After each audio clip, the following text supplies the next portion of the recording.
বাবা রামদেব সুপ্রিম কোর্টের কাছে হাত জোড়ে মাপ চাইতেছে কে? বাবা রামদেবরে সুপ্রিম কোর্টে বারে বারে মাফি চাওয়ার পরেও সুপ্রিম কোর্টে বাবা রামদেবরে মাফ করতেছে না কেন?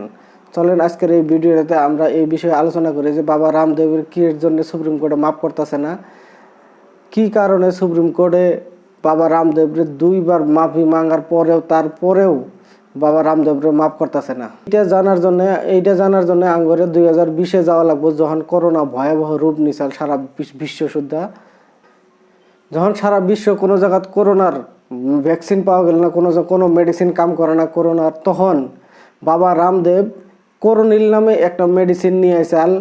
আর ওইটা মোদি গভর্নমেন্টের মোদি সরকারের মন্ত্রী, দুইটা মন্ত্রী নিয়ে, স্বাস্থ্যমন্ত্রী আর নীতিন গাডকারি পরিবহন মন্ত্রী, অগরে নিয়ে একটা প্রেস কনফারেন্স করে। ওই প্রেস কনফারেন্সের মধ্যে বাবা রামদেব দাবি করে যে ওর কাছে করোনার ওষুধ আছে, ওই করোনার ওষুধ খাইলে হারে মানুষ করোনার থেকে মুক্তি পাবো।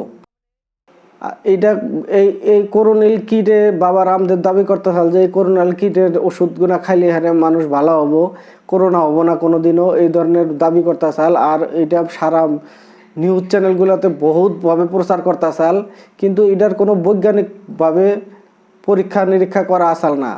বাবা রামদেব কোন থেকে বা কি ওষুধ বানাই নিয়ে আসে এটার কোনো বৈজ্ঞানিক পরীক্ষা আসাল না।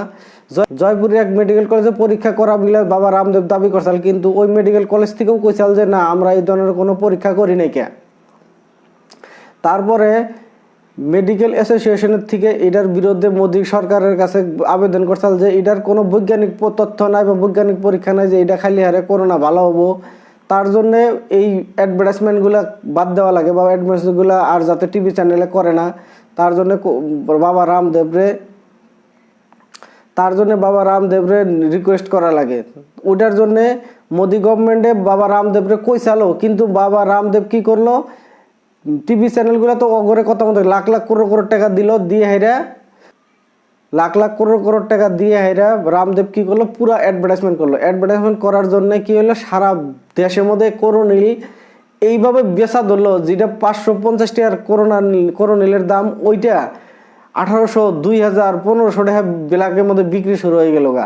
আর এই বিলাকে বিক্রি হওয়ার জন্য বাবা রামদেব করোনিলের 250 কোটি টাকার উপরেও বিজনেস করছে খালি 4 মাসের ভিতর। তো এই অ্যাডভার্টাইজগুলো না রাখার জন্য বা বাবা রামদেব মানে এইগুলা ভুলভাল করার জন্য মেডিকেল অ্যাসোসিয়েশনের সুপ্রিম কোর্টে একটা কেস করে যে বাবা রামদেব ভারতের মানুষের ভুল পথে পরিচালনা করতেছে, আর মেডিকেল সায়েন্সের ভুল কইতেছে।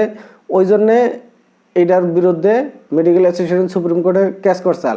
ওই কেসের শুনানি সুপ্রিম কোর্টে বাবা রামদেবের কয়েকবার নোটিশ পাঠাইছে যে এটার বিষয়ে তোমার কাছে কি তথ্য আছে যে তোমরা শুদ্ধ মেডিসিন বানাইছো, ওটার বিষয়ে আমগরে জানাও। কিন্তু বাবা রামদেব কোনো পদ্ধতি সুপ্রিম কোর্টে আহে নাই, ও খালি বাহানা বানাইছে যে এইটা হয়েছে, বাবা রামদেব ওই জায়গায় আছে, এই জায়গায় আছে, এই ধরনের করে সুপ্রিম কোর্টে কয়েকবার না হওয়ার পরে লাস্ট মুহূর্তে যখন সুপ্রিম কোর্টে কিছুই মানলো না যে না, বাবা রামদেবরে কোর্টে আসাই লাগবো আর এটার উত্তর বাবা রামদেব নিজেই দেওয়া লাগবো, তখন যখন বাবা রামদেব সুপ্রিম কোর্টে যায়, সুপ্রিম কোর্টে বহুত গাইল শোনায় যে তুমি কি বড় মানুষ হয়েছে যে তুমি সুপ্রিম কোর্টের কথা শোনো না। তো বাবা রামদেব হাত জোর করে খাড়া হয়ে থাকে যে হুজুর আমার ভুল হয়ে গেছে গা, আমরা মাফ করে দেন, আমরা ইন্টেনশনালি এরকম করি না। এখনও বাবা রামদেবের মাফিনামা স্বীকার করে নাই কে। সুপ্রিম কোর্টে কইছে যে না, এখন আমগরে প্রপার করোনিল বিক্রি করে হাইরা যে তুমি ভারতের মানুষের যে ভুল পথে পরিচালনা করে তার ভুল তথ্য লাগবো, নাইলে আমি তোমার মাফিনামা স্বীকার করবো। এইটার জন্যে বাবা রামদেব এখন সুপ্রিম কোর্টের কাছে বারে বারে গেতাছে, মাপ চাইতেছে, কিন্তু সুপ্রিম কোর্টে মাপ করতেছে না। তো তার জন্যে এখন আগামী শুনানিতে কি হয় না হয় এটা নেক্সট ভিডিওতে আবার যখন শুনানি নেব তখন আবার জানাবো আপনি করে। বাবা রামদেবের এই বিষয়ে যদি ভিডিওগুলো আবার আপডেট পাবার চান তাহলে আমার ভিডিওটা লাইক করেন, চ্যানেলটা সাবস্ক্রাইব করেন, নোটিফিকেশন বেলটা দাবান। আর যদি ফেসবুকে দেখতেছেন তাহলে আমার পেজটারে ফলো করেন।